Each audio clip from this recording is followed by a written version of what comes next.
you have given us. And especially, O Lord, we thank you for blessings afforded to our leaders who have dedicated themselves in helping us to train for this search and rescue that others may need. We pray, Father, that you continually be with us, especially tonight, as we celebrate the efforts and the fruits of our labor for these 2 weeks of training. Thank you for being with us, and for your sources, Lord, we pray. In Christ's name, Amen.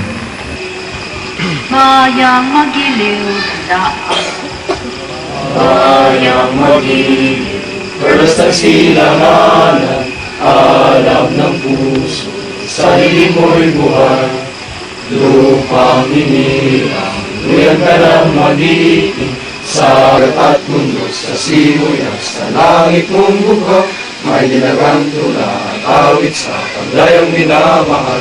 Ang kislat ng watawat ay tagumpay na naghihingi, ang dikiling na tao ng kailang kamay ni may langit sa piling mo. Ang ligaya ng may mga api, ang mamatay ng dahil sa'yo. Mahaw, Mayor, good evening. To Captain Jonathan B. Castardo, Philippine Air Force, 505 Traitor of Comedian of the Philippine National Red Cross, Mr. Santiago Sinsua III. Sir, good evening. Fellow graduates, visitors, good evening. So tonight is Himhawa, tayo nagsama-sama. We are now equipped with the knowledge and the skills. And there is one more thing that I would like to impart to you tonight with my fellow graduates. And that is the spirit of commitment, the spirit of voluntarism, the willingness to serve to the 503rd any time of distress call. So once again, to all of you who are present tonight, welcome to the closing ceremony. Good evening.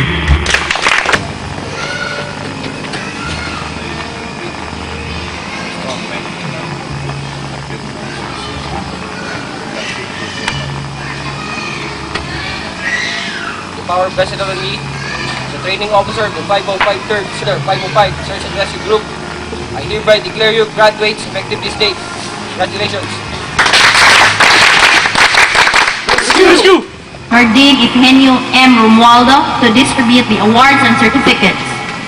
He will be assisted by Captain Jonathan B. Gastardo, Philippine Air Force. Philippine Air Force, Headquarters 505th Search and Rescue Group, Colonel Jesus Bellimor Air Base, Pasay City. Certificate of completion is hereby awarded to George Salubre for having successfully completed all the requirements in basic search, rescue, and recovery training. Joseph Chong, Edgar Maloloyon, April Herono, Marlon Pajo,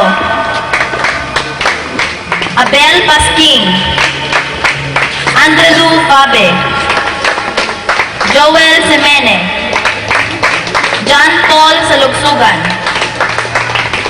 Ross Gabriel Siroy, Rod William Abian, Paul Ryan Aguhar, Jobber J. Chan, Ruel Balistoy, Jerry Catalino Tadle, R.G. Gallardo.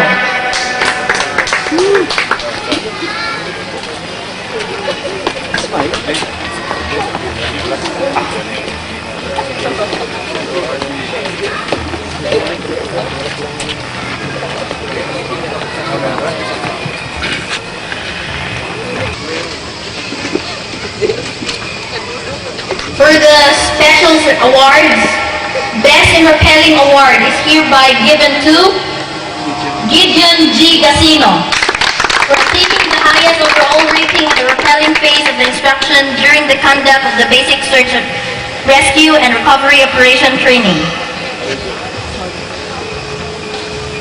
For attaining the highest overall rating in ropemanship phase, Best in Ropemanship Award is hereby given to George L. Salubre. Best in Swimming Award is given to Joel C. Semene.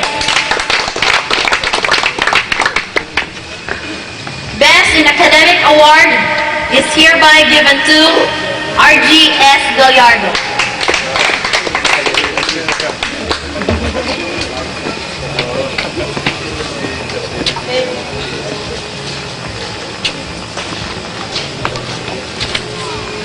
Search, Rescue and Recovery Operation Training Distinguished Graduate Award is hereby given to Edgar N. Manuloyon.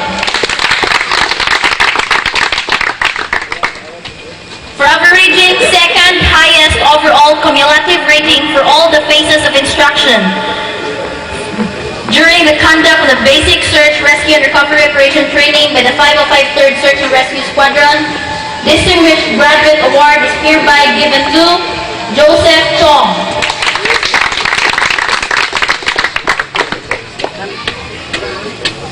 For attaining the highest overall cumulative rating for all the phases of instruction, Most Outstanding Graduate Award is hereby given to George L. Salubre.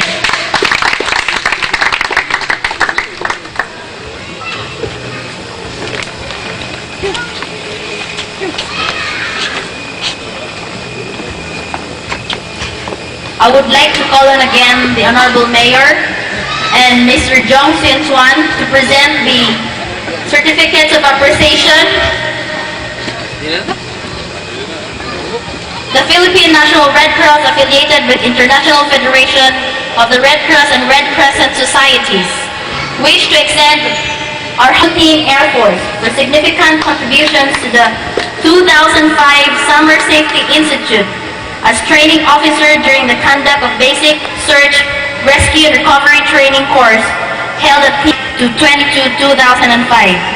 Signed, Santiago A. Sinsuan III, Chapter Administrator, PNRC Camigan Chapter, and Honorable Mayor Nardine Efenio M. Romualdo, Chairman, Board of Directors, PNRC Camigan Chapter.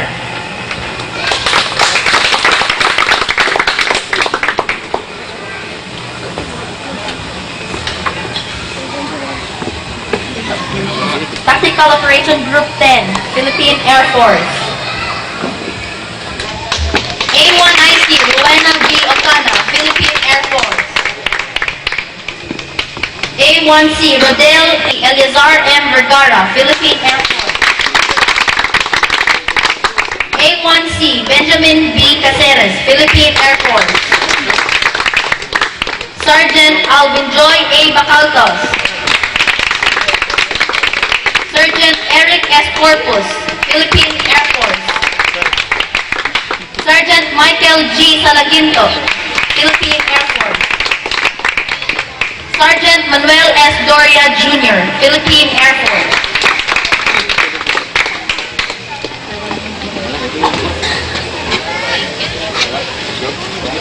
Thank you, Mayor and Sir Jong.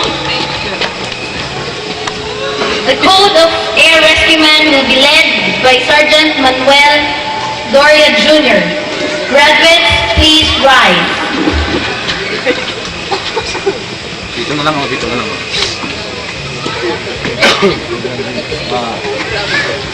Please raise your right hand. It is my duty as a member of the 505 Search and Rescue Auxiliary It is my duty as a member of 505 Search and Rescue Auxiliary to save blood and aid the injured. to save lives and aid the injured. I will be prepared at all times to perform my duty quickly and efficiently. I will be prepared at all times to perform my duty efficiently, Placing this before personal desire and comfort. placing this before personal desire and comfort. These things I do, These things I do, others may live. that others may live.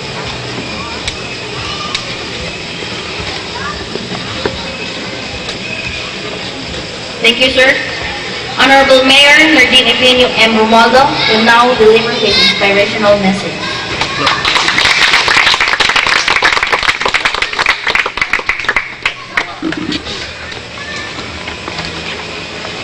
by Captain Froilan G. Angat of the Philippine Air Force, and also his staff, and also the participants, and especially to our very active here, our director, George Jong Sinsuan. Good evening, everybody. Good evening. First, the welcome address.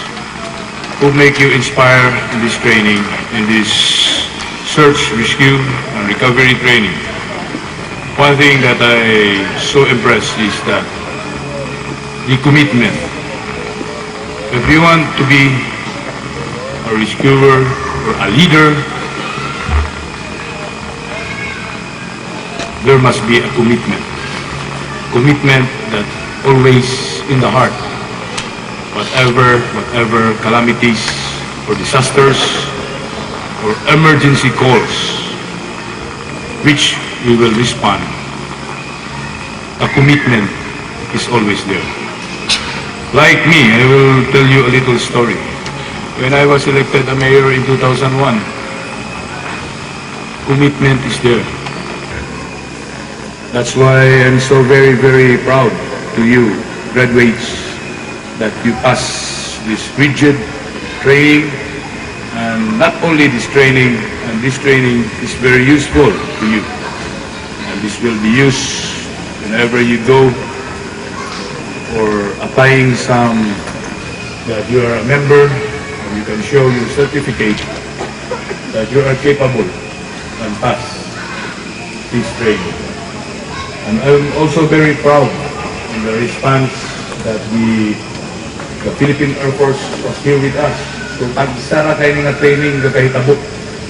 Dili sayon nga mag-request sa Air Force nga muanhi din in spite labi na din sa atong sitwasyon sa Pilipinas karon nga di na ito masabtan